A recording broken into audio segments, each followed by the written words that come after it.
There we go.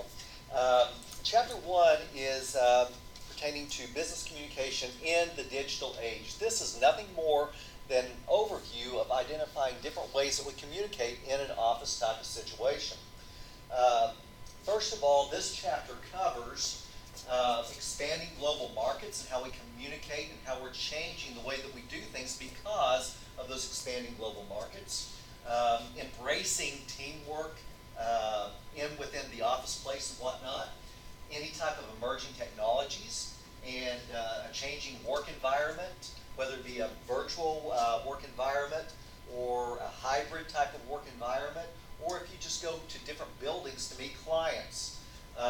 Diverse workforce and how to integrate that more effectively, and then also a collapsing hierarchical structure of managements within an organizational workplace. So it covers all of those particular areas. The key business that it focuses on in this chapter is Nordstrom's, and Nordstrom's was failing. In fact, they were closing stores all across the country and throughout the world because they were not able to, the workplaces were becoming more and more saturated. And so we're going to focus a little bit on what Nordstrom did to recapture its market share from consumers, and then now they're one of the more successful success stories in American retail. But here are some things as far as miscommunication is concerned. Yes, we're always going to miscommunicate. We're going to say something that we really don't intend to say. We're going to write something that we really didn't intend to write. We're going to write something that says exactly what we wanted to say, but everybody interprets it incorrectly. That's going to happen on a regular basis, and that's what makes communication fun. That's what makes it disastrous at times as well. So let's take a look at this first slide. This was spotted in a toilet of a London office. Toilet out of order. Please use floor below. No, thank you.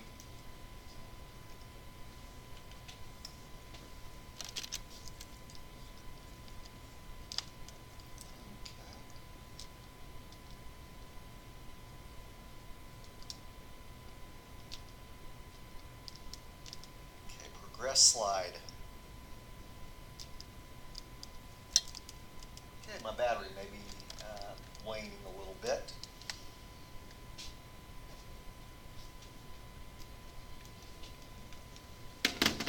Arrow key will work, or maybe not.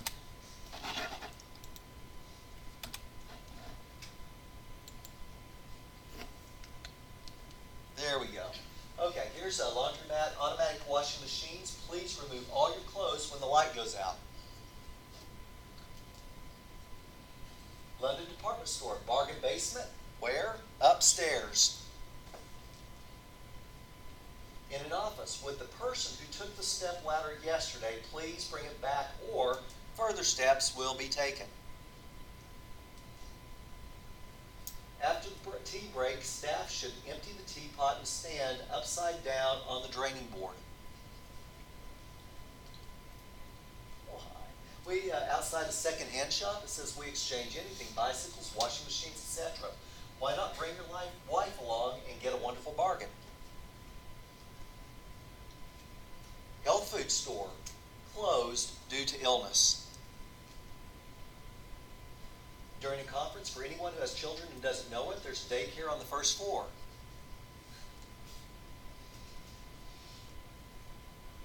Okay, if you cannot read, this leaflet will tell you how to get lessons.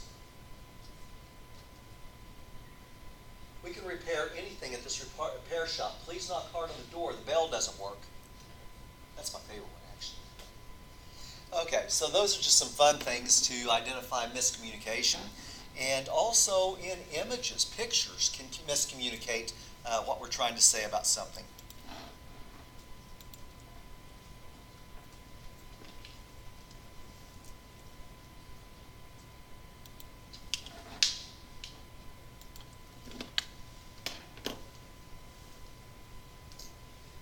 Don't drink and drive. Somebody was drinking because they don't know how to spell don't. The spell checker didn't catch that. Okay, store closing, but now we're hiring. I think you might have a future here. No entry at the, let's see, I believe this Kennedy Space Center. Why? Why do you want to keep off the grass? What grass? Illiterate? Right, for free help. So sad. Open range. Okay, stop. No stopping at any time. Stop. No stopping. Stop. No stopping. Make up your mind. Do you get a ticket if you do? Do you get a ticket if you don't? I like the gas prices, actually. Yeah. Okay, kids with gas eat free. And he doesn't know why his boss wanted him to change the sign, but he did. Okay, I actually saw this sign. This is at an airport in Honolulu. For restrooms, go back towards your behind. Miscommunication, different types of cultures, and trying to use the written word to communicate something completely differently.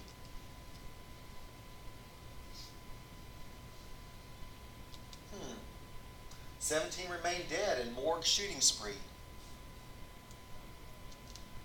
Okay, just some fun stuff there.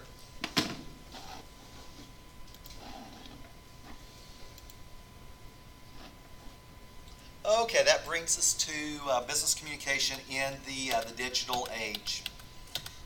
Okay, some traditional communication skills that we've always had in the past was the reading, the writing, the speaking, the listening, the nonverbal communication. That's all been what you've been expected. It's not something that comes naturally. This is something that you're taught how to do, and it takes practice and understanding what you're doing whenever you're doing it. That's really important for you to be able to do as well. Those are the traditional things, but now with this, the communication skill requirements of today, in fact, communication is not even defined in Chapter 1. They're going to allow us to go through this entire chapter talking about all the different modalities of communication before we actually look at what the definition for communication really is. So Chapter 2 will introduce the definition of communication. Now, in addition to all of these traditional abilities, which abilities you possess, how well can you do them in a social media environment? How media savvy are you?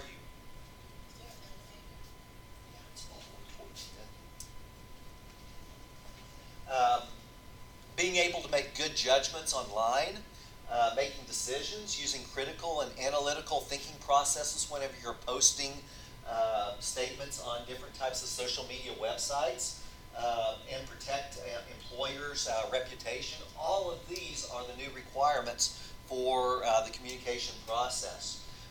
Go back and take a look at a couple of these. Is maintaining a positive image and presence, trying to attract traffic to your websites and to promote a positive feeling after you visited that particular website. That's really important for any organization to be able to do, and to hire the right social media specialist to provide a good sense of customer service, good positive customer service, and providing something that's easy to navigate and easy for the customer to buy, and promote transparency of the organization on how easy it is to refund these particular products, who pays for the shipping, and what if I buy an outfit that I don't particularly care for once I receive it. The colors weren't exactly the way what I wanted to receive, so how can I return it? How easy is it to return that particular product? And as far as the employer's reputation is concerned, it takes, Warren Buffett made a statement. He said it takes 20 years to build a good reputation of an organization, but it takes 5 minutes to destroy that reputation. Amazing. A lot of good forethought there. Protecting the employer's reputation by posting information that is grammatically correct. It focuses on a multitude of different types of languages, allows you to click on the language of your origin to be able to navigate through the website effectively. Promotes the transparency of the organization, while at the same time they have to be really careful that customer information is not being sold to spammers and whatnot, to ensure that your information is protected. And then what happens if their database is hacked into and your information is shared with other users? How are they going to deal with that type of situation? So it goes further than just in protecting the employer's reputation, but what about the consumer's interaction with this particular website or this particular company by using the credit cards online, or even face-to-face with the credit cards, or the Apple Pay, and the different ways that we use our financial transactions? How can we protect those? So there's so many requirements that just keep popping up day after day that affect the way that we communicate in the workplace. Okay, it goes on to say that writing matters. In fact, a lot of organizations will take a look at your writing skills and ask for a sample to determine what makes you a better communicator over someone else. Most people in the organization in this day and age are communicating by writing. They're posting information online. They're writing letters. They're posting product reviews. They're creating policies and procedures. Everybody is writing within the organization, or most everybody is writing in the organization today. So they want to make sure that you can promote their company positively. They can't oversee everything that every single employee does. There's not someone cleaning up your work on a regular basis. You're making the decisions on what you're putting online.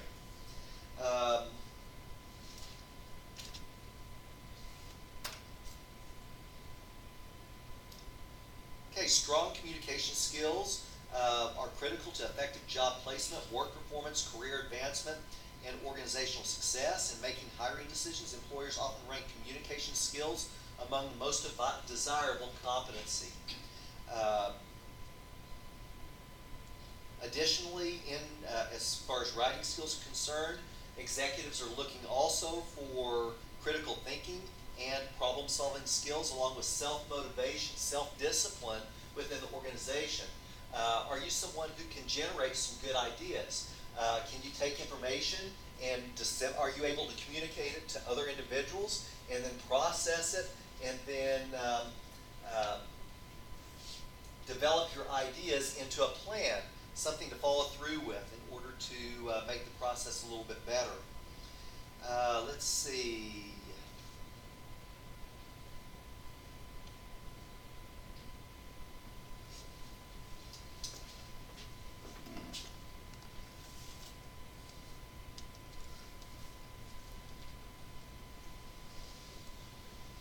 Okay, in the past we had brick and mortar business models that were in place, depended more on muscle and just clocking into the business. And now we've moved more toward knowledge workers and information processing workers who manage, interpret, and create, decode all of those types of messages. We have to make sense of statistics. Statistics is becoming more important than ever. And keep in mind that statistics can so easily be distorted.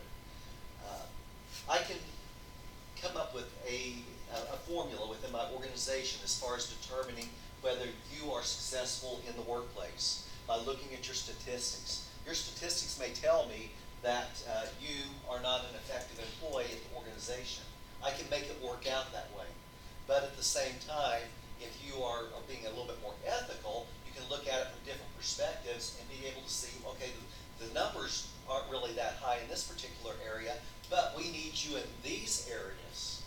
So statistics may not always be completely effective, but more organizations are depending upon the statistics as far as keeping employees.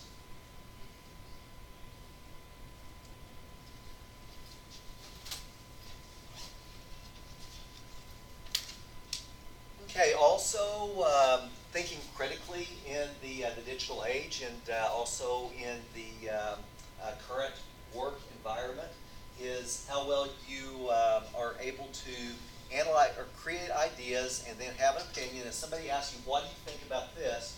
Do you have an opinion and do you have any evidence that can back it up? Being able to communicate that information it into place is something that's really important. What about problems? Anything that you can anticipate of an issue in the past or in the future, maybe something that's occurred in the past. Is it the same situation? Is it something that you can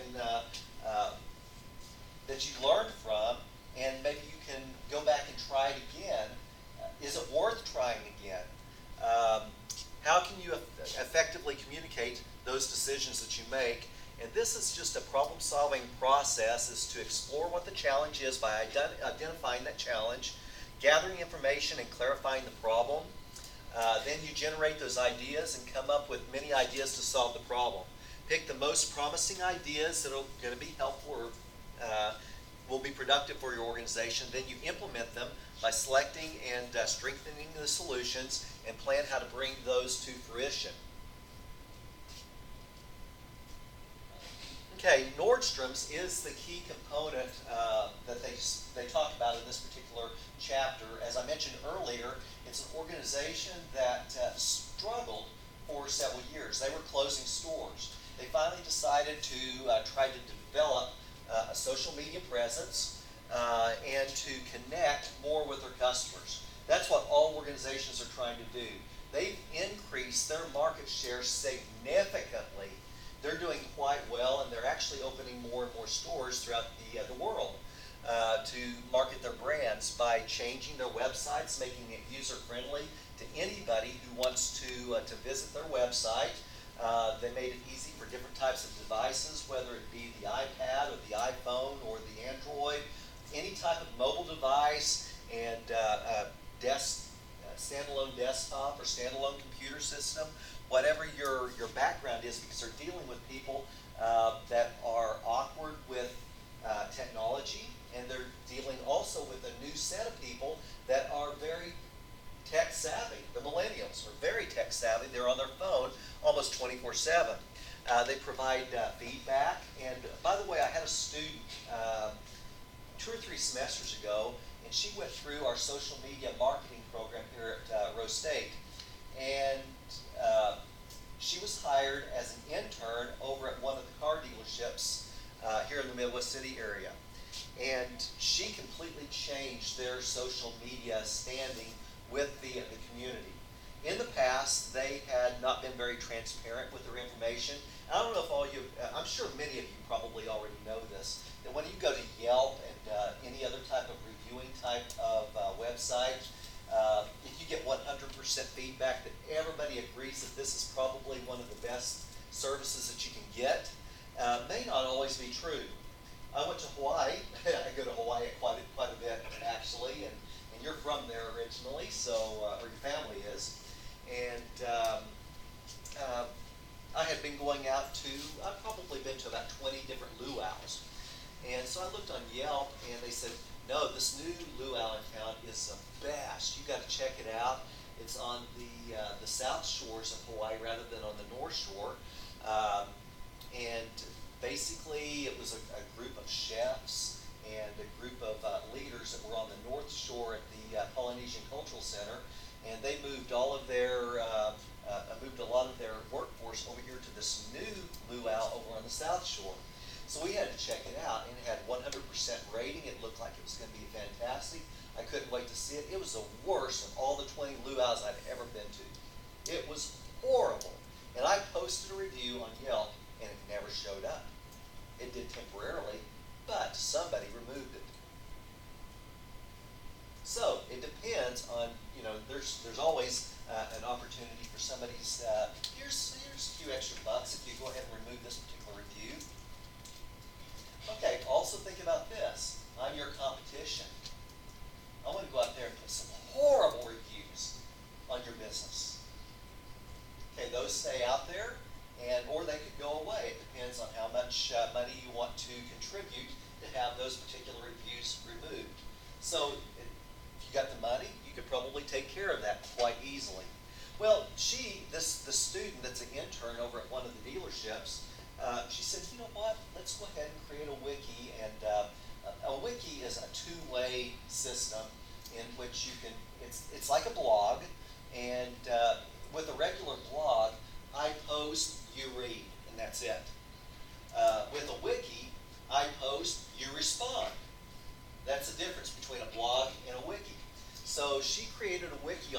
website, and customers complained about different types of services. So she found out what the issue was, and she responded to them and showed them how that she's going to make a change and make sure that that doesn't happen again. Come back and give us another chance. Their business increased significantly over the next 2 years of her work that she said. She's still working there. She's actually hired there full time now. And she made a huge difference just by saying, let's be transparent. Let's don't hide the negative. Let's keep the positive in there and then show what we're trying to do to correct those types of issues. If the customer is having an issue with something, they're going to post. They may not post on our site. They may post on other sites and that we're not able to keep up with.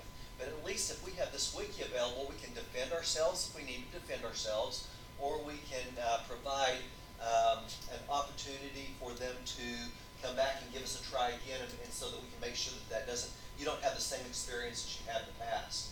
That's what consumers want to hear about. So now, whenever I look at Yelp reviews, 100% usually doesn't cut it for me.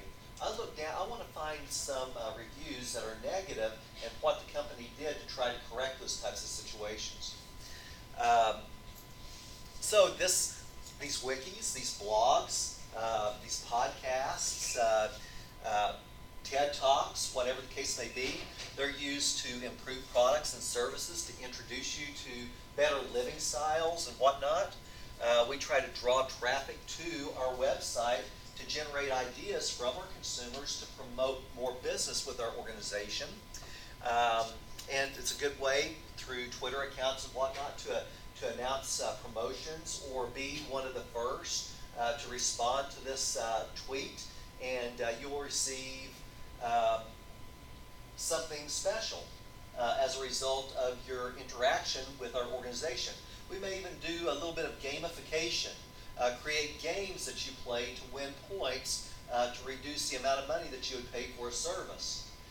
Gaming is really important with the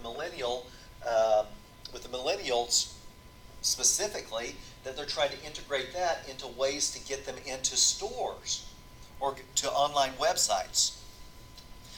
Responding to crises, I heard on the news this morning that Hurricane Lane is headed straight to the Hawaiian Islands, and FEMA's already set up Twitter accounts and whatnot to respond to crises and to set up shop in that particular area to deal with the impending disaster.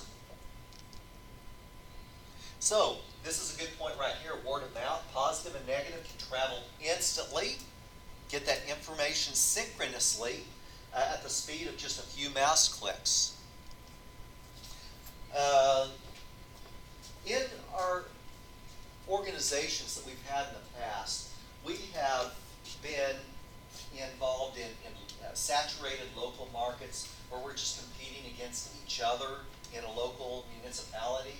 We have basically the same types of services and the same types of products, and competing has been rather difficult. You just have to try to provide the best customer service. That's what you had to do in the past. We had these hierarchical structures where we had the president and multiple vice presidents, and this hierarchical structure that was just so thick that if you had a problem down here at the bottom, communicating that information upwards through the organization was almost impossible. If I tell you a secret right now, and very quiet, I'm whispering in your ear, and then you tell her, and you're whispering in her ear, it's going to be a completely different story by the time it makes it over here. So that's the same thing with trying to communicate what's going on in the organization. By the time it gets from the bottom to the top, it may be completely dismissed and the problem still exists.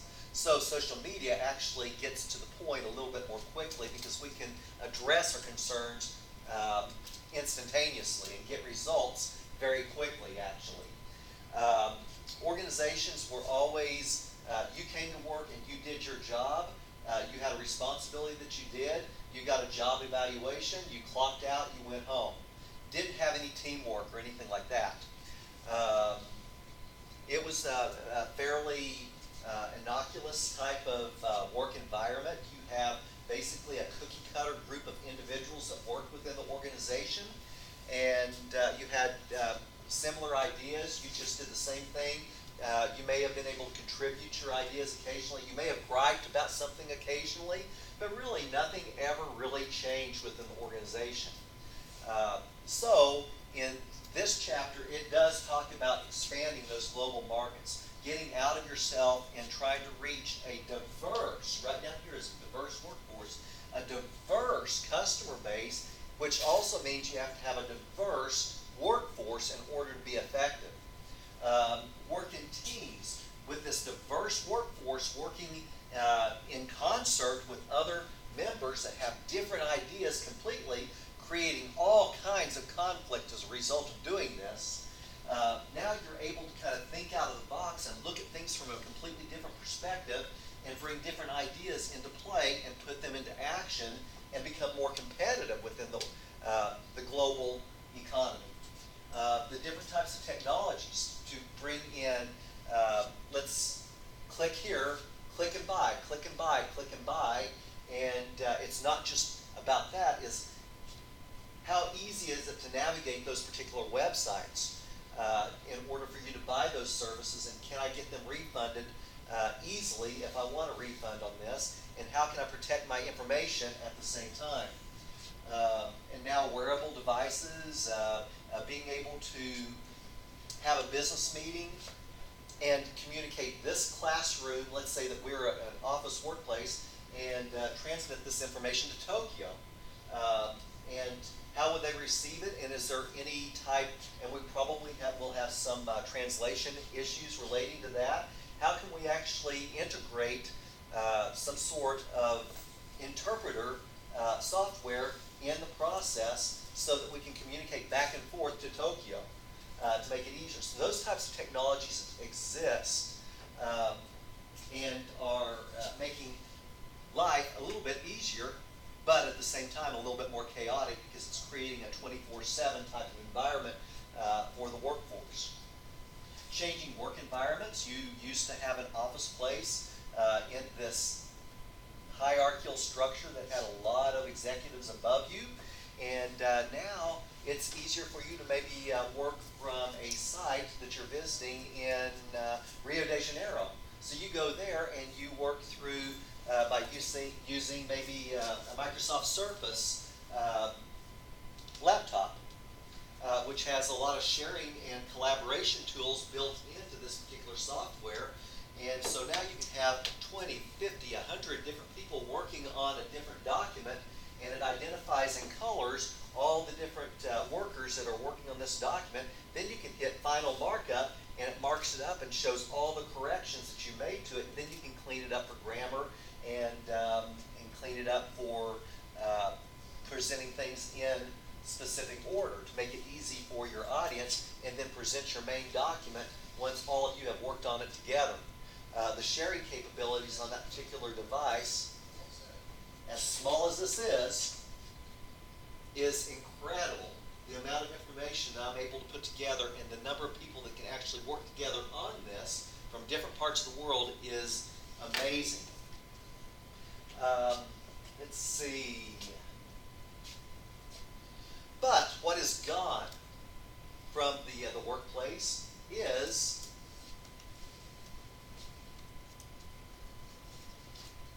I always forget one, so I need to find it here in the textbook really quickly. Lifetime job security.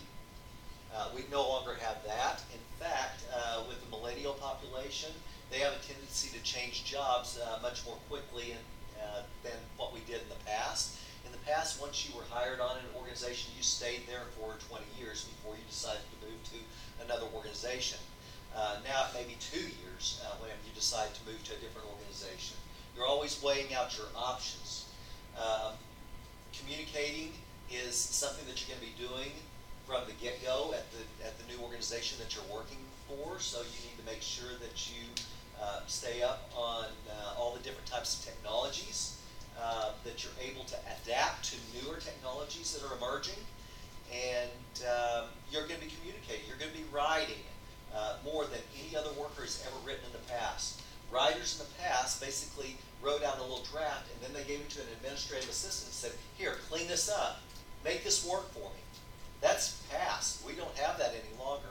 So no longer do you have those uh, lifetime job security, and predictable promotions with an organization, those aren't even always possible. We hope and we always try to clean up our skills, but our skills may become antiquated, and then you're out. You're moved out of the organization. Somebody else has moved in that already knows that.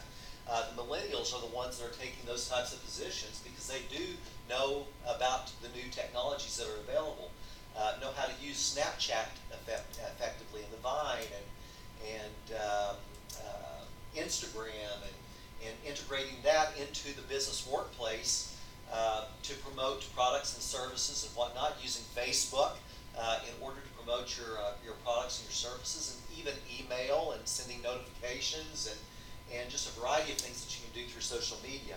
So things are not predictable anymore. You're probably not going to be working in a 9-to-5 type of environment.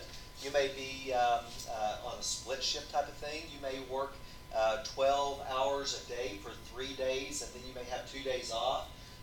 You may work in this building today and then another building tomorrow as you meet clients in other locations. You may go on vacation and still be expected to work with your clients. So you have your device out while you're sitting on a beach in Hawaii trying to get more clients to buy your products and your services.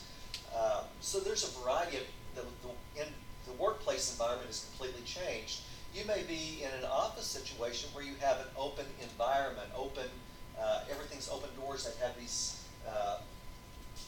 half walls that are about probably 4 feet, maybe 5 feet tall, and you can kind of look over to your coworker and talk to them a little bit, and then trying to figure out what's office etiquette in this type of situation. It's so noisy, you can hear everybody. Maybe you're wearing headphones, and so I need to talk to you. So I kind of walk in, and you're really engaged in a project, and I scare you to death because I snuck up on you. So now there's making some sort of noise, or sending a text message, or some way to let you know that I'm coming to visit with you, so you'll be prepared whenever I come to you without scaring you out of your skin. The office place looks completely different than what it used to look. And now, here we are, and even as a teacher, whenever I left the college 20 years ago, I went home and I had a life. Now, I go out to dinner, and I get a notification indicating somebody posted something on one of the online classes. So I pull out my cell phone, I go, oh, this is an easy question to answer. I can go ahead and respond to it really quickly, and then they can continue working on this particular project. So this is what I'm doing 24/7 these days. And I mentioned last class period, I think, to Tracy, she was in my online microcomputer applications course over the summer. I was in Mexico the entire time. And so in Puerto Vallarta, I'm sitting on a beach. I'm being good. But I'm responding to your messages that you may have, and there's times that I may not have the answer available while I'm on a beach. So I wait, and then I go back to the condo, and I have this device. I'm able to remote into another location if I need to do that. It's quite easy to do, and I find the information I need, and then I can post a response to a discussion question. So I'm available 24/7 pretty much anymore. Seldom will a student wait 24 hours for a response from me. It does take a little bit more time whenever you're using discussion boards, but it gives me an opportunity to kind of decompress, and then if something really makes me angry, I can actually kind of chill out a little bit and compose my message whenever I'm feeling a little bit better, or I interpret the message a little bit better, and I can respond more professionally, rather than face-to-face where the anger would probably immediately come through. This gives me a chance to decompress, and that's pleasing to me.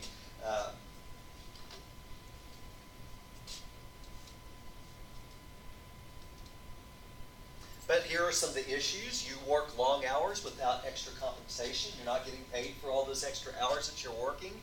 You're available practically anywhere and any time, so you're trying to enjoy yourself in Mexico, and then all of a sudden, you're back at work again, so you have to change your modality and how you're responding to different types of stimuli, and you have to keep it professional still at the same time. It's what is work and what is leisure. When am I going to draw the line? We have to decide that for ourselves a lot of times. And our organizations need to understand that we have to live a life outside of the organization as well, even though we're connected, hyper-connected 24/7.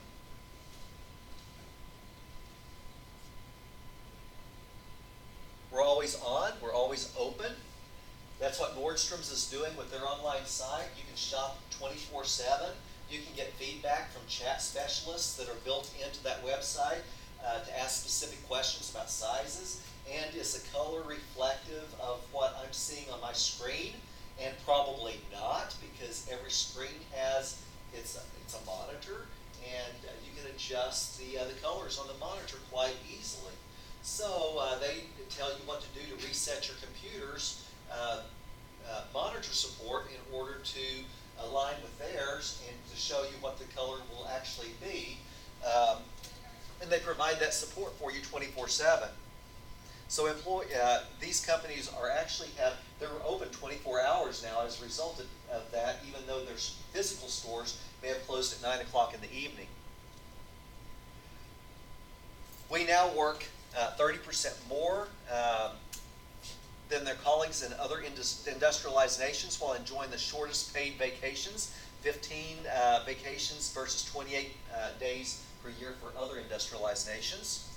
A networked, information-driven workforce never goes off-duty in an organization that never sleeps. It's almost like we're Vegas now, a city that never sleeps.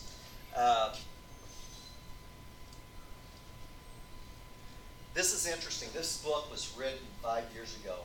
I'm completely apolitical in the classroom, so I'm not promoting a Republican platform. I'm not promoting a Democrat platform or an independence platform. It's completely apolitical. But keep in mind that this book was written over 5 years ago, and it wasn't released until probably, I think we used it for the first time last fall. It may have been the spring, but I think it was last fall of 2017. And here are some of the factors that we've already talked about, the communication technologies. We didn't talk about the advanced forms of transportation. Now, whenever I was growing up, for example, you'd go to the grocery store and you wouldn't, in the wintertime, I would not find strawberries at the grocery store because they were out of season. Transportation's made it easy for us to transport all different types of fruits and vegetables and exotic plants and foods from all over the world to your local grocery store, all within a 24-hour period of time. Tulips that were grown in Brazil are now shipped to the United States, and they're in your Walmart stores. The very next day, they're fresh, and you can keep them probably for another week, even though they've already been cut. They're that fresh.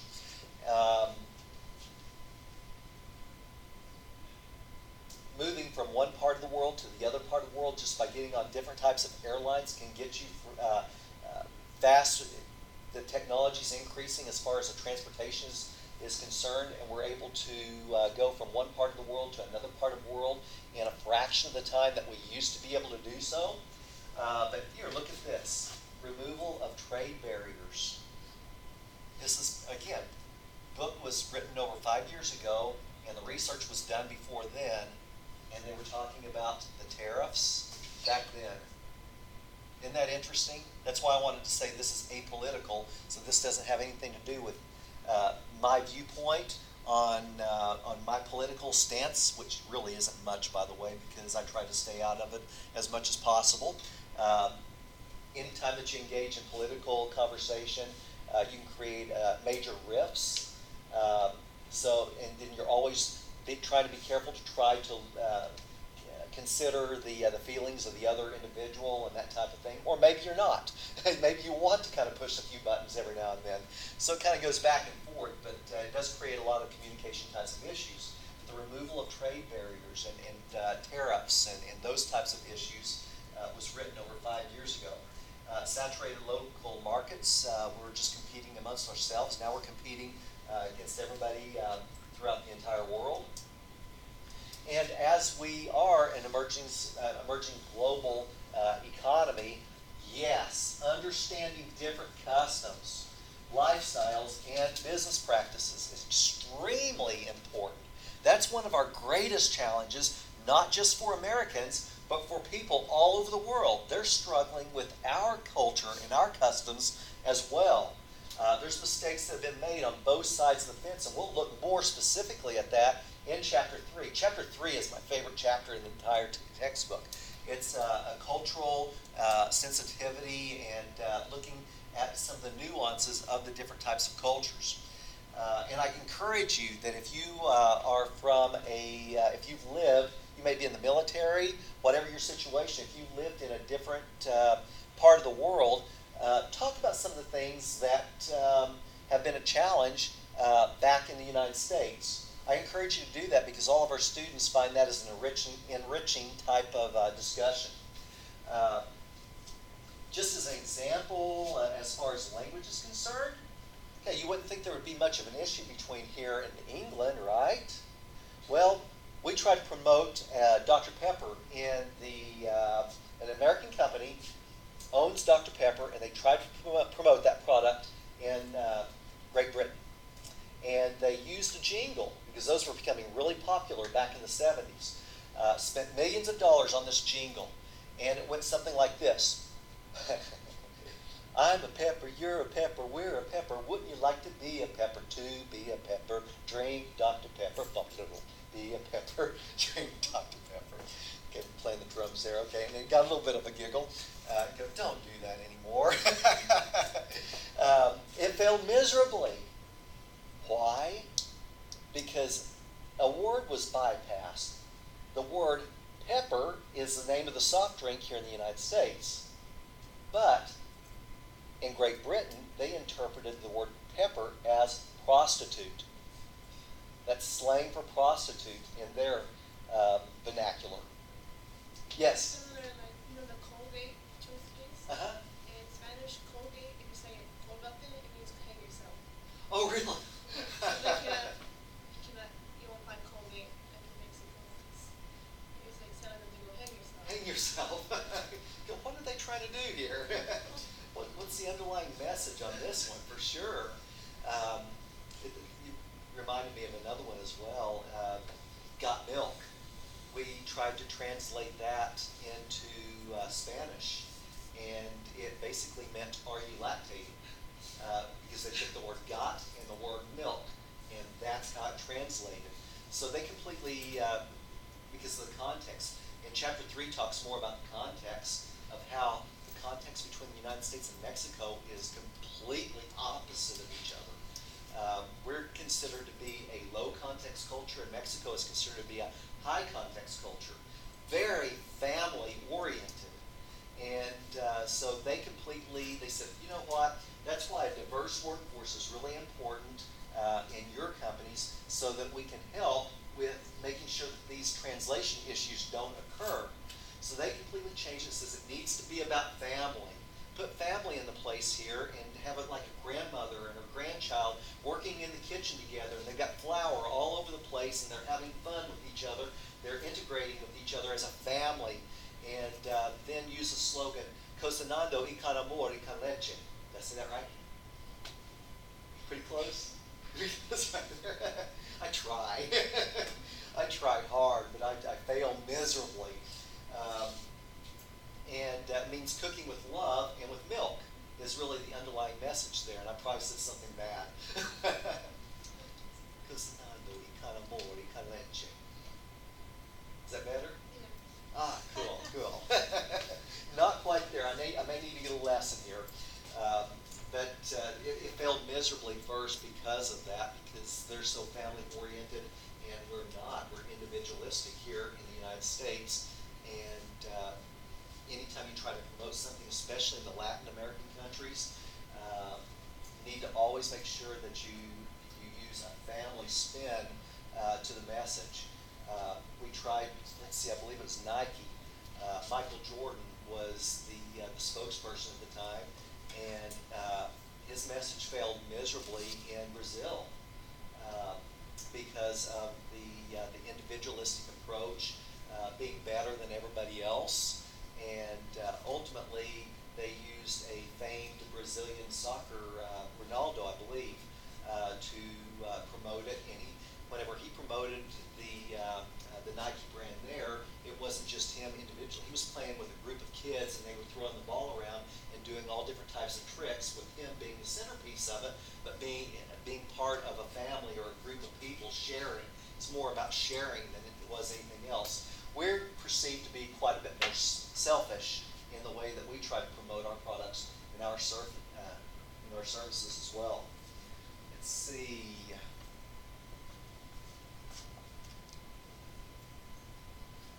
Okay, then we have multiple time zones and vast distances and different types of languages, and how that can all fall apart as a result of being in a different part of the world. Software is making it so much easier to communicate. We can actually type in the English language and then get it translated through software, which does not do it 100% effectively, but it does improve it considerably. And then if you do have the translators available, then they can actually more effectively communicate this in our diverse work environment. Also practice cultural awareness, flexibility, and patience. We try to get things done quickly. We want it done yesterday in America. But in other parts of the country, they want to take their time. They want to think about it a little while. If you get too pushy, it's like a pushy salesman, it turns them off immediately. They back away and they don't want to go that direction at all, and they put up resistance. So we have to learn how to be patient. We have to learn when we do business in far-flung countries to study what the cultural norms are there, what's expected, what are the legal ramifications of doing business in these far-flung countries are as well. So we may need to consider, you know what, let's go down there and spend a few days, meet with the CEO of XYZ Corporation in Mexico City, and go to a football match, kind of practice our Spanish a little bit, show that we're involved. You know, there's a learning curve that we have to take. It's becoming more culturally sensitive to other individuals and finding out what interests them and how we can connect with each other and how we can form some sort of a bond to work in a business venture together. And we'll look more at that in one of the following chapters, I believe chapter 3 as well. And developing new skills and new attitudes. And really what this is about more specifically is my frame of reference isn't your frame of reference. All of us have a different frame of reference depending on where we come from, what our operating system programmed in us wherever we were raised. It's like an operating system on a computer, right? Cultural awareness, the way that we're being brought up. Whenever we're asked something from an adult, in one culture it says, look me in the eye. In another culture it's like, don't look me in the eye because I'm the elder. You know, look down whenever I'm talking to you. You know, that type of thing. Learning those different types of norms, learning that our attitudes are reflective of our culture, and being able to make adjustments to that is so important. Okay, shrinking management layers and advantages. We're coming close. I think we have about 10 to 15 more minutes. So I want to go through this a little bit more quickly. But shrinking that hierarchical structure is so important in order to reduce the communication from the bottom end to the top end, or from the top end to the bottom end. We need to make decisions more quickly and make sure that we integrate cost savings and efficiency to the organization at the same time. Okay, the growing population diversity, certainly as more and more legal issues arise with immigration policies and whatnot. This certainly is a book that was written 5 years ago, and so these may be skewed quite a bit at this particular point. But as far as our workplace contribution in the, let's see, where are we, 2015, the workplace encompassed 62% of white non-Hispanics, and Hispanics comprised 18% of the workforce, African Americans 12% of the workforce, and Asian and Pacific Islanders comprised 5% of the workforce. And then by the year 2055, this model indicates that the white non-Hispanic population will decrease significantly down to 45%, whereas Hispanics will go from 18 to 28%, and African Americans pretty much consistent across the board, and then a small increase for the Asian and Pacific Islanders. So diversity is something that's certainly is something that we need to embrace within the organizational structure, and it does something just a little bit more. When if you have a diverse workforce, you have different ideas. New ideas become new revenue sources for us. So that's extremely important. So that's what they're looking at, and learning how to work together effectively is becoming more and more important as well. Tolerance is certainly expected.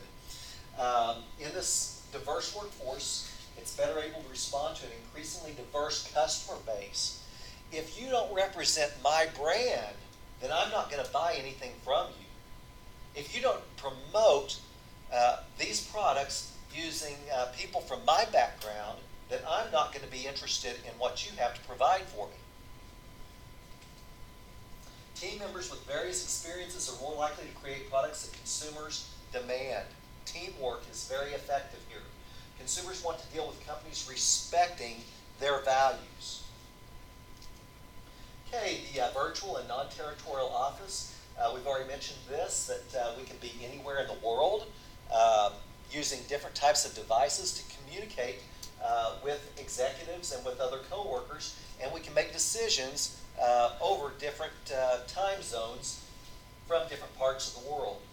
We need to always make sure that our communication skills are top-notch. They're always communicating effectively.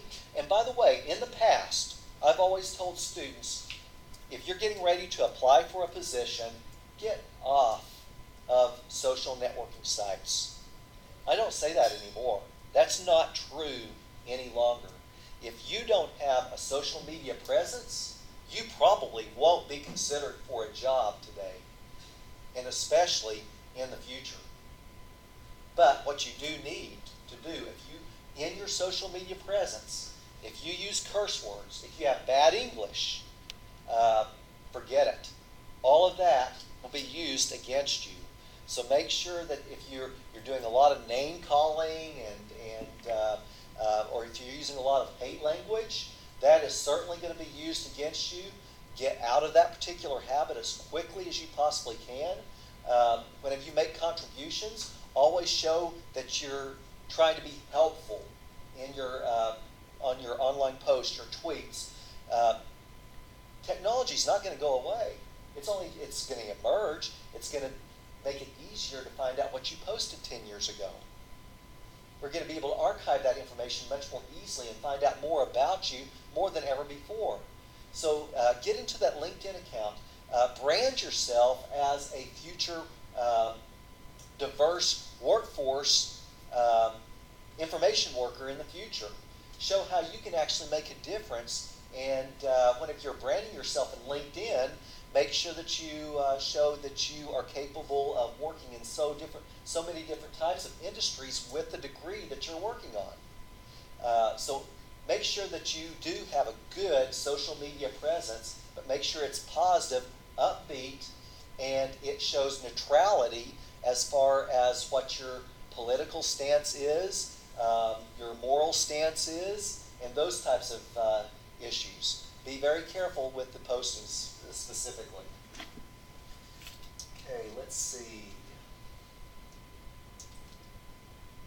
We're more mobile. We want to be more interactive, and we want instant communication today. We want it to be paperless. We want to save the environment. Okay, certainly it's much better communication when we do it face-to-face. That's not always possible. We may have to depend on email. We may have to depend upon Facebook or Instagram or Snapchat in order to communicate more effectively with someone. What that was showing you, that particular slide was actually showing you, was the media richness of the effectiveness. We do like the synchronous communication where we can get instant feedback. That's the richest media presence. And then the asynchronous, or non-synchronous, that was asynchronous. The non-synchronous, better look at my definitions.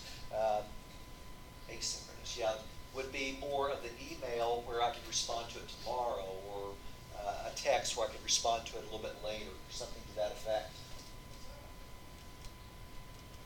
Be really careful with your text messaging in the business environment. Always stay professional. Stay away from casual, vernacular, LOL, emoticons and emojis and all of those types of things. It's not professional. Completely spell out everything in complete sentences on your texts and keep it as professional as you possibly can. Always show that you're trying to be helpful to the person that you're responding to. By doing so, will give you better standing with your managers, and that may give you opportunities for promotability within the organization. Okay, different ways to communicate within the workplace is, here's an informal communication climate. It's called the grapevine. It's really about gossip. Whoops, I went a little bit too far right there. Generally, some companies like this if they have really good news. So what they may do is kind of walk out in the hall a little bit and say, we're getting ready to open up a new department. We're going to create a 24-hour social media department where we're going to train people to communicate effectively with customers, and we're going to provide all the media that they need in order to integrate with their computer. We can take control of their computer if they give us permission to do so, and the salary is going to be six-figure salary, but don't tell anybody. Yeah, right. So now, did you hear, or did you hear? You know, it's one of those did you hear types of things. It's gossip. It's good news. But if we're going to be laying off people, probably not a good thing to use in the grapevine. That's something that's very sensitive. It's going to change the morale of the organization. People are going to start competing with each other in an unethical way in order to try to make sure that they're not the ones affected. So grapevine would not be effective for every situation. It's good for only good news, but it's not good for bad news.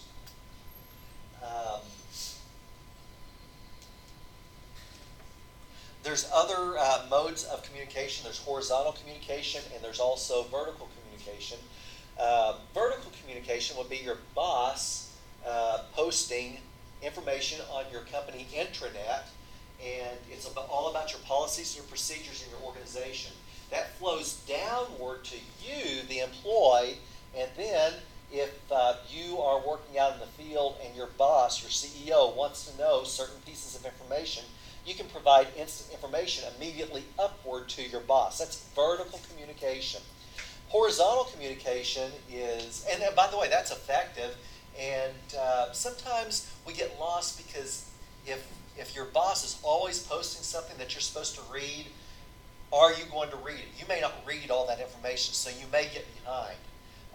Some ways that we can overcome that is send notifications to the employees and then put one of those items in there where you have to go all the way through the message and click on I accept to indicate that you read the message. So those are some ways that you can overcome it, but it doesn't mean that you really understood it or really read it for intention of making a difference just by clicking on I accept.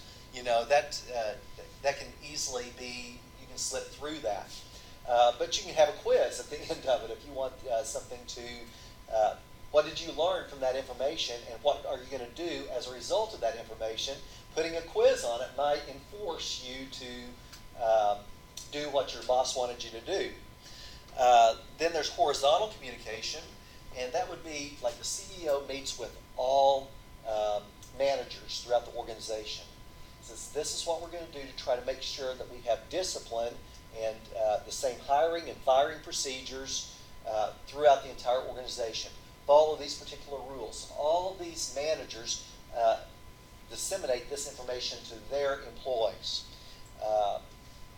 They identify in their meetings ways that they can actually build rapport amongst their employees by taking them to maybe a ropes course or to an escape room to try to build camaraderie among their workers, to try to build a trust amongst their workers so that they'll feel more free to share information, share ideas, exchange information, and then communicate that information and then make something happen.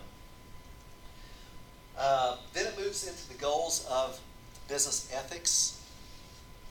I have ethical standards. I have ethics. I have morals. But yours may be just a little bit different. We may not agree exactly on the same thing. We may have something in common with each other, but we have a different way of getting there to get to that particular point. That's part of being the human race. And we're going to have different ideas, different ways of doing things. But ethics, really, more specifically, is make sure that you follow what the conditions of the law are. Don't do anything illegal within the workplace. Another ethical standard is, instead of stating something as fact, maybe tell them, my opinion is, label your opinion, and make everybody realize that it is just your opinion, not something that's factual, if you're not sure of something. Always tell the truth. That sounds like something that, well, duh, but lying is probably one of the more common things in the business environment. Every office is faced with this type of situation.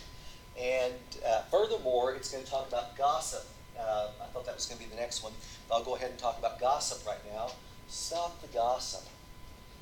In the workplace, remember, you may be friendly with one another, but they're not necessarily your friends. And that maybe not in every single situation.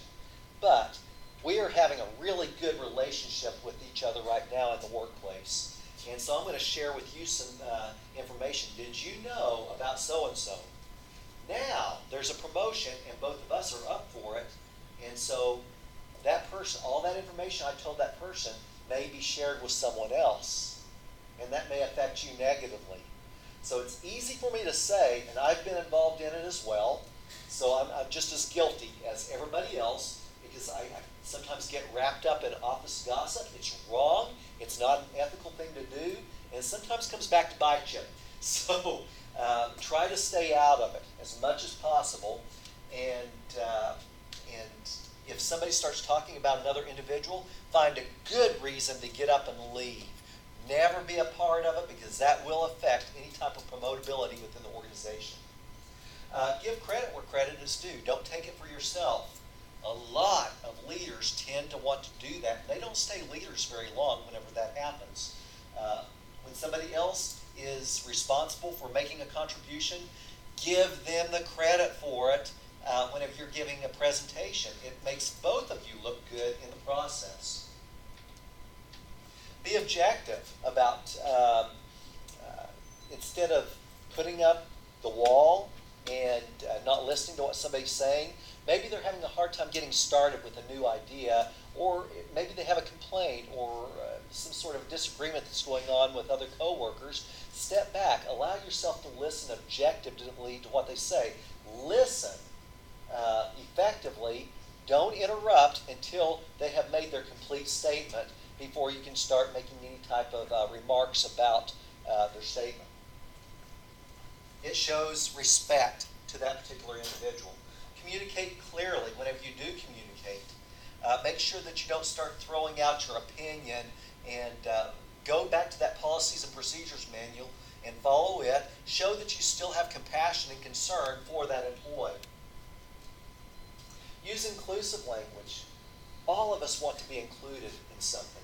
Anytime we start to be left out, the morale changes. You start recognizing that people are looking at you maybe a little bit differently in what When that happens, employee morale goes down. You're no longer contributing to the organization. You may become ineffective. That kind of can also be in the bullying category.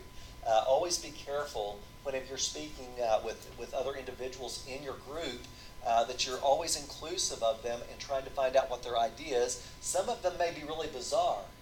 That bizarre person that's really throwing out some really bizarre ideas may be thinking from a completely different perspective. Listen to what it is, because there may be some good ideas that come from that outrageous statement. Okay, some things to consider in the organization is, if it's illegal, no, do not do it. Stop it as soon as you realize that it's not legal. What would you do if you were on the opposite side? How would somebody else see that particular action? Think of these things. Everything that happens in the office place, integrity, honesty, ethics is all really important here. If somebody else would see it from a completely different perspective, consider that and accommodate it. Can you rule out a better alternative? Compromise. Well, what would you think about this? Would you do it a different way if this were in place?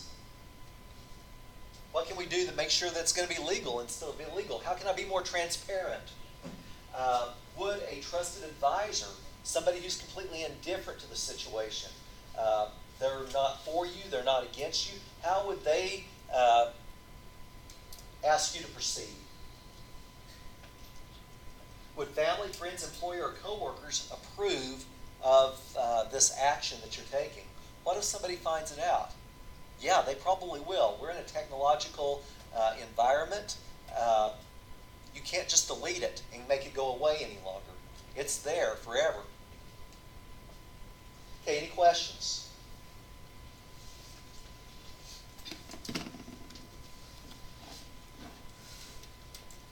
Okay, tomorrow we will start, or not tomorrow, how about Tuesday? Tuesday we will begin chapter 2. In the meantime, make sure that you go to MindTap. It's free up until September the 3rd, I believe, at 11:59 p.m. And start working on the activities within MindTap. And then we'll go into teamwork activities and also what communication really is in chapter 2. Y'all have a good weekend.